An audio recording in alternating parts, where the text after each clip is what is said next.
Karibu AMG Realtors. We have specialized in selling of land across the country in areas like Nanyuki, Naivasha, Nakuru, Juja, Kagunda Road, Malindi, and the Abadeas.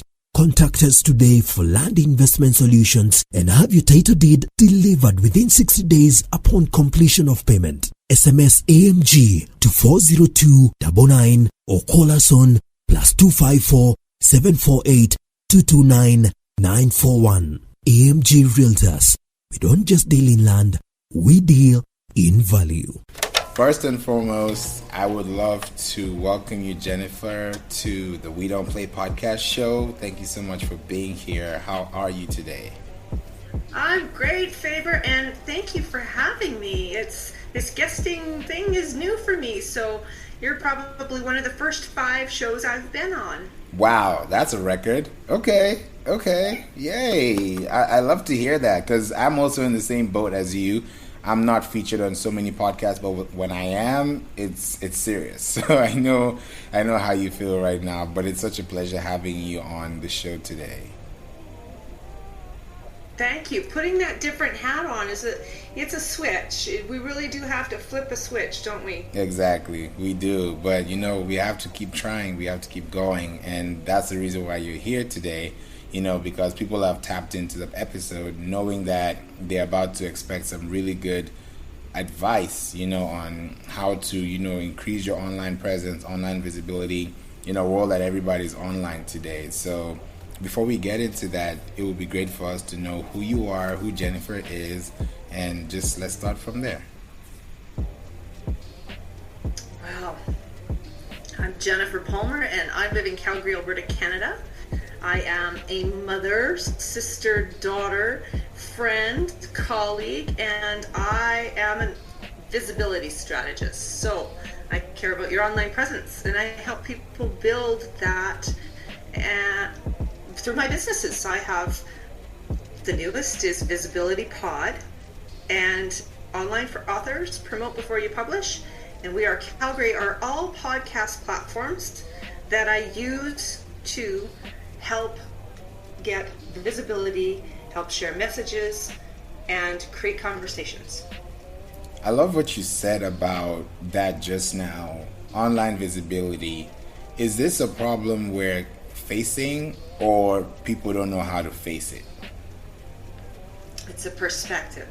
And I just want to make sure I put the right frame around this, because visibility is something we create. And in order to create it, we really have to be clear about the conversations we want to be having and who we want to be having them with. So visibility is an intention, and there is an absolute way to create it once you get those factors down and clarified. Exactly. I love that because, a lot of people are on different platforms, and it's already stressful to be on one.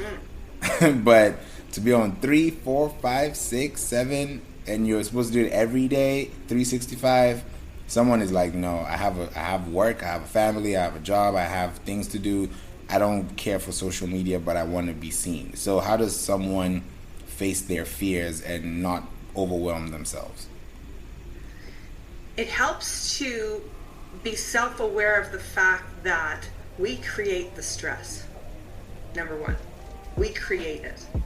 Okay, so not being clear about the conversations that we're passionate about and who we want to have them with creates that stress. Not having a strategy and repurposing content creates that stress. You don't have to be everywhere all the time to be highly visible and engaged. You need strategy. And that's really the key, is that our mental health requires that we eliminate the stress, create a strategy, have purposeful intent energy around those conversations and the engagement that we're having.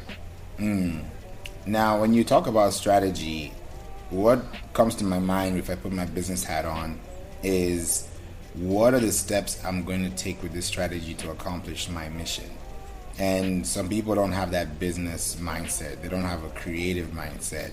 And those are things that, and a technical mindset, because it's also a technical part of the equation. So understanding all these bits and being part of a strategy is one thing, but how does someone take themselves out of that and just focus on the human to human relationship? So I'm going to ask a couple of questions to help you do that. And it is, how are you providing opportunities and fostering participation? How are you doing that in your strategy? That's one big question to answer.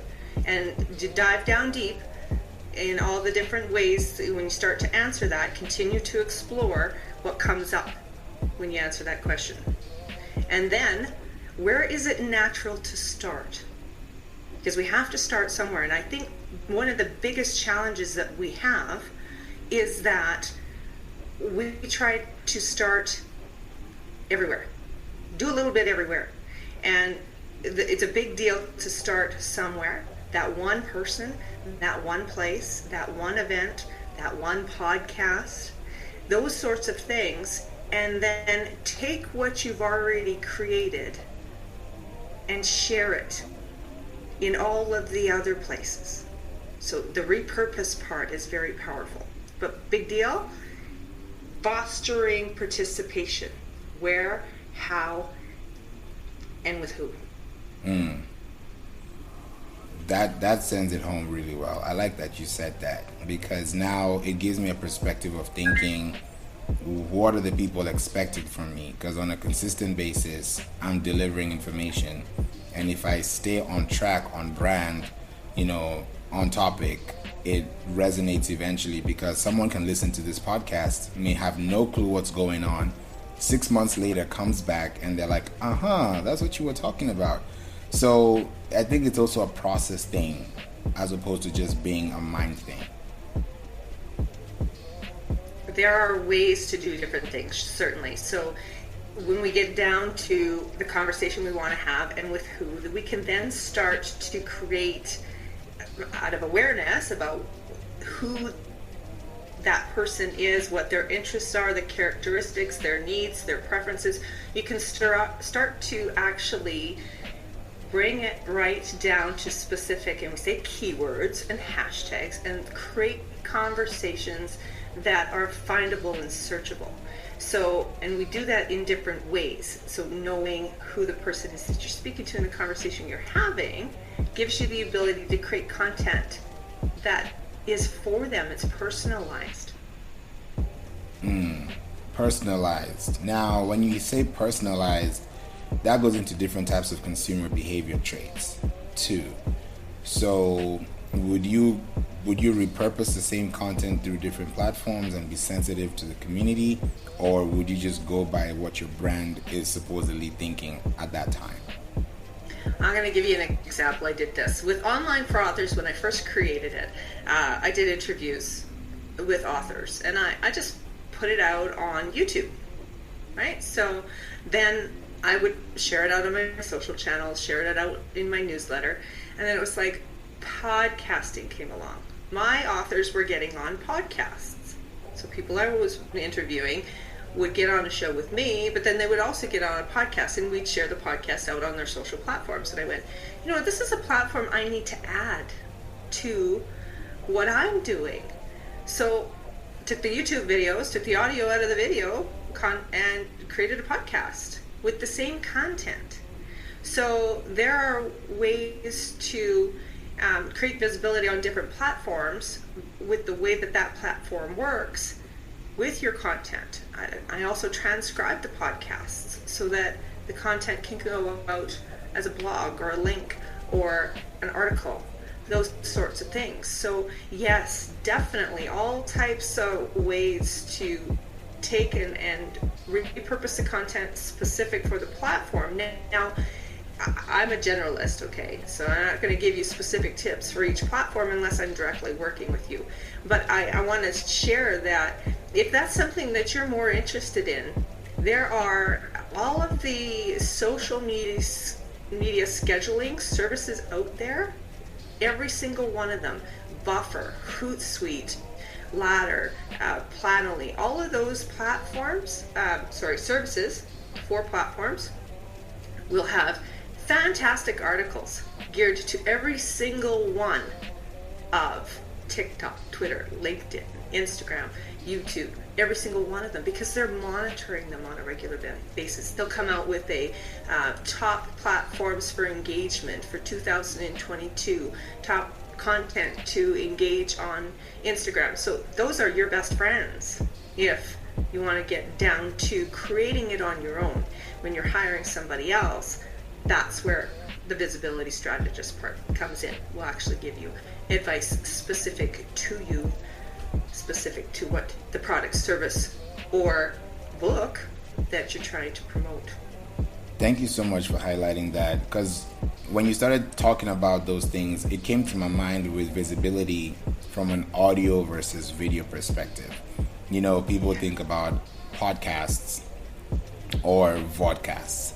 They think about blogs or vlogs. So if someone decides to go vlog, vodcast, and somebody else decides to go blog, podcast, does that limit their visibility in a way, or should they try them all and see what works?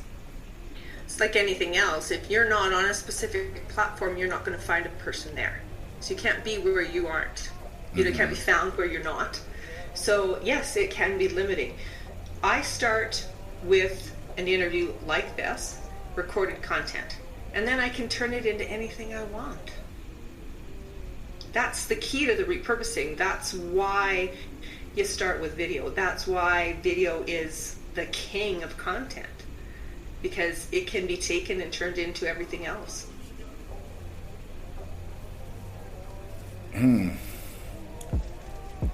You know, what you've mentioned right now has lit a bulb for a lot of people, because they get overwhelmed with the creativity process and they undermine the potential of that one post or that one blog or those 30 seconds that can start a LinkedIn conversation. But they're so focused on, I need to post today, instead of figuring out, what have I already said that hasn't been heard? Yeah, and it's really 8 seconds. So we get 8 seconds of someone's attention before they decide whether or not they want more of us. So again, coming back to the fact that online presence, online visibility, creating visibility, and grabbing someone's attention for you is definitely the focus. But your mental health is more important, you know. So the easiest way, the friendliest way to maximize your efforts is video. And then go from there. It gives you everything. Like, so take the video, repurpose it in little bite-sized pieces. We've got maybe a 15-minute to 45-minute interview that we can create a year's worth of content out of. 1 year. It doesn't have to be hard. When someone hears 1 year, 45 minutes, now they're wondering how. I think that's the next question. I should actually coin it this way. Your 52-minute interview is 52 pieces of content. Let me show you how. That makes sense. And that's why. That makes sense. Right? We can turn a minute into so many pieces of content for so many different platforms. So if you do this once a quarter, then what? That's good. I like that challenge. I really do like that challenge. Because it's 52 minutes, you know, it's a minute each week. And in that week, you can stretch it out to 3 posts, or, 3 pins, or 3, stories, or 3 room talks, or 3 spaces. Like, you don't have to repeat yourself. You just have to be on topic, and you have to stay on brand. And I think that's a good challenge you've given a lot of people to think about, so they're not stressing about how many posts to put out per week, rather than how much content can I fill in this one piece. Yeah, and really the big key about all of that is that catching the pieces that are going to grab attention, creating those little bits, pieces that are 30 seconds to a minute, 3 minutes, and leading it back to the bigger content in different forms. So we want to be mindful of the way that people absorb content. The neuro-linguistic programming is huge, and there's a reason it's huge, because it actually catches your self-awareness, confidence, communication, your social actions, all of those things. And if we create so that we're catching people how they learn, how they absorb information, then we've got it out there in all of those different. That's why audiobooks are such a big deal, right? If you have a book but it's not in audio, well, you're missing a big part of the market, because a lot of people learn better by listening than they do by reading or watching, right? So we want to catch them how they are absorbing content. Again, it's about them and how you're reaching them. If you want to have a conversation with them, you've got to catch them where they are. That's beautiful. Thank you for highlighting that, because as soon as you mentioned that, what came to my mind too was courses. And how can someone split their courses into different segments, audio pieces, written pieces, video pieces, and make it easier for people? Because like when you said an audiobook, I'd rather listen to it while driving than trying to read a book while driving on the same topic. Please don't read a book while driving. Please do not try that. If you're parked in a parking lot, okay, but please don't.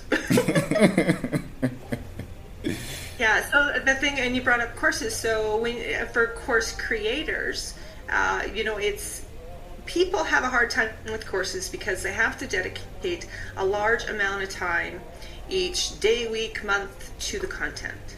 So there is, and I'm losing the term right now, but there's a proven system of absorbing information that's 20 minutes, then a break, 20 minutes, then a break. Do you happen to know the terminology around that? No, 20 minutes and a break. I'm going to have to find it. But so if you set a timer for 20 minutes and then you take a 5-minute break and you do that all day long, the same is with absorbing course content. We want to make it in bite-sized pieces of 20 minutes or less on regular intervals.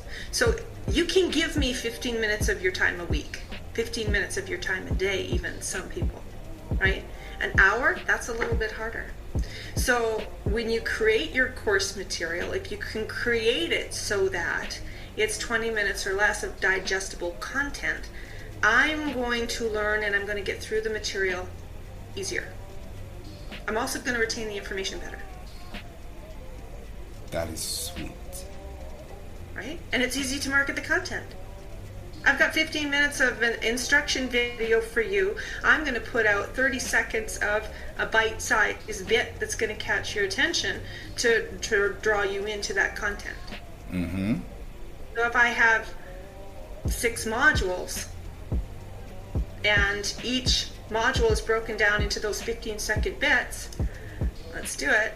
It's just 6 modules of a course, 15 minutes each. That's 30, it's easy to create content. Now we've got 30 pieces of content. That's true. It's interesting when you reverse it. Okay, when you think backward on it, like take the whole and then break it into bits. Instead of looking at the whole and going, oh my gosh, this is overwhelming. This is overwhelming. That is true. This is giving me ideas as we're speaking, because that, because it's 90 minutes, 6 modules, 15 minutes each section. And if some are in audio, some are in video, maybe the introduction is a video, then in between are audio so that you can just track yourself, and then the last 2 are maybe videos. That way it feels like you're actually challenging yourself. Now, some people say that, okay, does that evaluate the cost of the course? If I'm paying $2,000 for 90 minutes and somebody else is paying $5,000 for 30 modules, is that what validates the price? That's what I'm trying to ask, because a lot of people are like, 90 minutes, I'm going to pay all that? Come on. So price is, there's a psychology around price. And it really is, the value of it is the value to the person that you're selling it to. So you can put whatever price you want on anything. You're just going to catch a different person because of it. So price psychology has to do with the type of individual you're attracting. So that is not my game.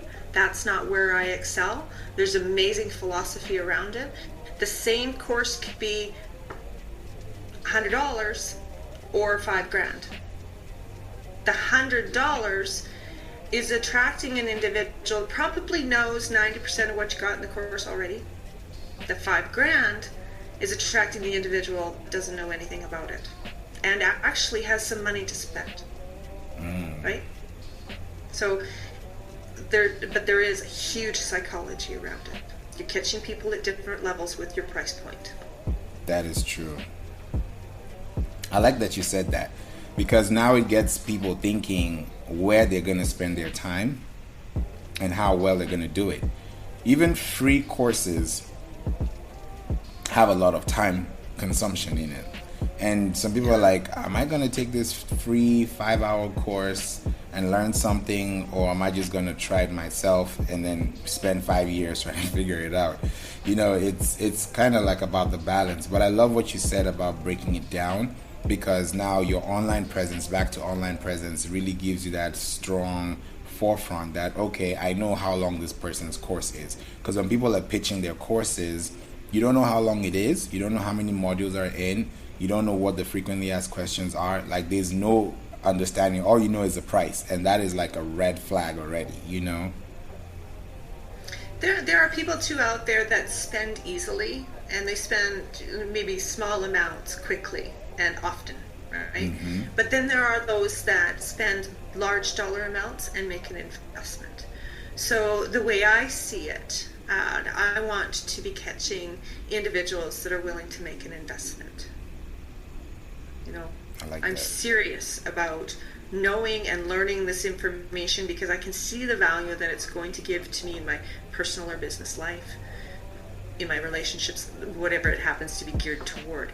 So there, again, the difference between, do you want the person that's buying and probably will never even take in the content, or do you want the person who's making an investment? I would definitely want the person making an investment, because it just makes me feel better that they're serious compared to someone who has never opened the course and expects to see a sudden change in their business. Sure. And there's that lifetime value of a client too. Now you've caught somebody that will go through the material, probably give you a review, probably buy something else that you have to sell, and stay a part of a business relationship with you. Yeah. So again, that's the transaction versus relationship mentality of things. I want to build relationships. I am not interested in transactions at all. I want to make an investment in somebody. I want to make an investment in something. I'm invested, you know, in, and that's a mindset too. And visibility has a lot to do with that. If you're not creating content that speaks that language, you're not going to attract those people. That's true. That's 100% true. I love that we're talking about this today, because a lot of people don't know what to do or what to expect, especially when some of them have been burnt. You know, they pay for courses and they don't get what they paid for, or they don't even know what they bought. You know, they don't know what they actually got themselves into. But I think it's also based on that credibility online and that online presence. How do you position yourself out there? And what platforms do you actually use to attract those type of people that you're looking for? Yeah. And I think it's asking the questions, not only of yourself, when you're creating the branding and the conversation and the attraction, but also asking the questions out there on social media. I mean, one of the top engaging posts on Facebook is to ask a question. So, you know, you definitely want to be, that's research, that's exploratory. People are opening envelopes in their brains as soon as a question is asked. You have to answer. we're almost compelled as soon as a question is asked to answer. Whether we respond to it publicly online or not is different. Yeah. But I mean, how personal am I getting on this person's feed? I have no idea who they are. So the key is the type of question for engagement, because we don't want everybody's to feel like they're putting their laundry out there just by answering a simple question, right? Especially publicly. But that is very important tool to use for everything we do. Ask the questions, become aware, pay attention. Those are very, very important keys. Yeah, I think so too. Asking the right questions is important, because the right questions will bring you the right answers and the right people. And increase visibility. Exactly. That's the best part, because now they're sharing your content without you telling them to do much. But because you impacted one person, that network becomes even wider as you go. So that definitely helps a lot of people to understand where they should be, where they are, and how they should focus on that. But one of the last questions I would like to ask is this. There's a huge thing about imposter syndrome. Yeah. So how does someone get over that and not feel, I mean, it's a personal thing. I don't know how someone can, figure that out on their own. Do you know what? I don't know. I haven't figured it out yet. I mean, I have imposter syndrome every day. So it's be the best you can be every day, better yourself, and imposter syndrome is something I think I just accept. I've just come to accept it's not going away. I'm going to do anyway. Just keep doing you. I think imposter syndrome can come up a whole lot for people who try to be something they're not. That could be the biggest challenge, is that get very, very clear that this is you, this is real, this is definitely something that's true to your nature versus something you're pretending to be. I'm trying to be in this space because it looks good. I think I could play here, but are you sure? And as you start to be in a particular area with certain people and having those conversations and playing and sharing, you can feel inside whether or not that resonates with you, whether or not that's a true place, or whether or not you're trying too hard. I love that. Okay. You will naturally gravitate places that you need to be. Right?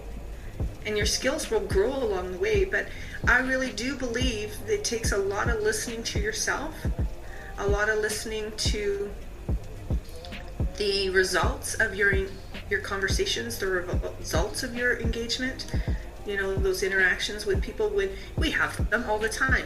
I could be at the grocery store and I have this interaction with some person in an aisle or in the lineup, and I'll look back on that, right? We look back, we reflect on it, and I can say I either liked that engagement or I didn't. And the same thing is, it's no different than online. You want to do that too. And imposter syndrome comes up when I wasn't authentic in that engagement. I hate that word. Sorry. I hate too. That's another word I don't like. Authentic gets overused.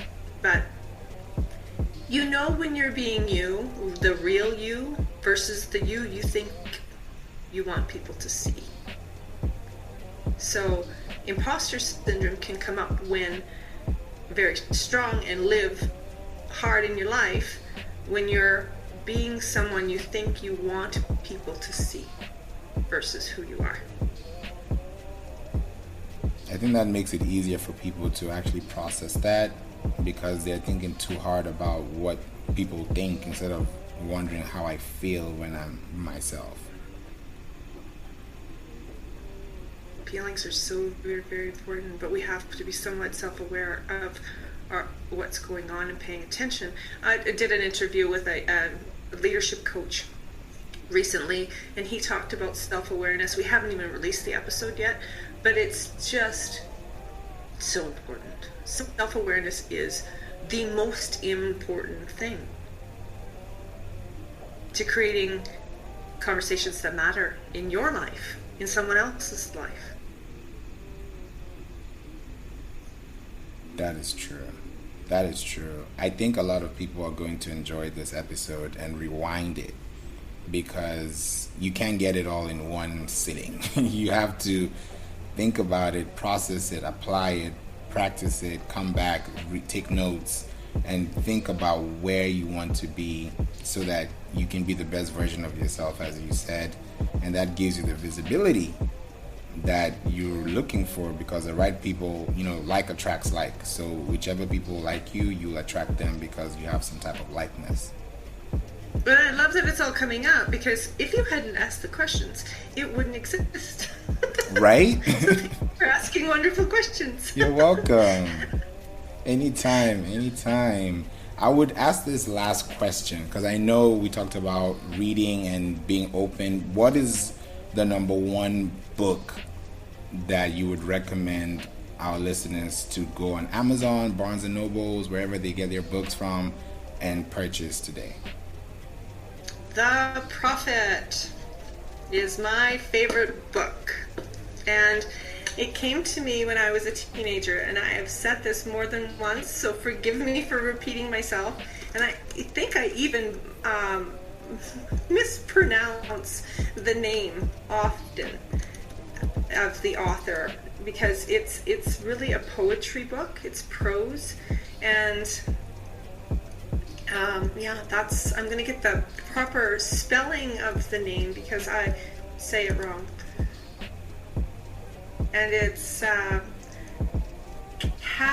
Kahlil Gibran. So KAHLILGIBRAN, The Prophet. And maybe you could pronounce that better for me. I'm going to have to get the proper pronunciation of it. Yeah. So this has been around since 1923. It's a classic.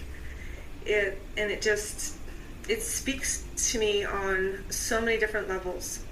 So I think it changed actually my entire life. Wow. And that's 99 years ago. Well, 1923 is when it was published, but when I was a teenager, and I don't know if I want to give away my age exactly, but I was probably, I think it was actually my 14th birthday that book was given to me. Wow. That's special. Yeah. It's very special to me. Very special. Wow. Thank you for giving us that, because I don't think we've heard that ever on the show. So that's somewhere I think a lot of people are going to start. They're like, The Prophet. Okay, I'm going to find that. So we'll definitely have it in the show notes for accessibility purposes too. Oh, thank you. Appreciate that. Yeah, anytime. Wow, Jennifer, you have brought the heat. You brought you brought the fire, the earth, the wind. You brought everything together. Exactly. This was a pleasure. Thank you so much. If there's any way they can connect with you, maybe they want to reach out to you, what options do they have available? Oh my gosh, brand new. I just actually branded an umbrella for everything, and it's Visibility Pod on every platform out there. On Twitch, Twitter, LinkedIn, Instagram, what are the rest of them? TikTok, YouTube, brand new. Just actually built all the platform for it the other day. So please, the email there is visibilitypodcasts@gmail.com. And that's plural. Okay. Yeah. Awesome. Wow. Definitely, that's a big one. And I'm glad that you were able to let us know so we can let people know more about, how to be visible online, how to stay connected. And you need to build yours. Like you say, let's build yours. Let's build it, because if you don't build it... Come and play. Come and play with me. Exactly. You know, we got to trade. Yeah, right on. Exactly. Looking forward to sharing you too, favorite. Appreciate it. Thank you so much, Jennifer. Thank you. Have an amazing, amazing day. Oh, how can I not after this conversation? Anytime. Thank you. You're welcome.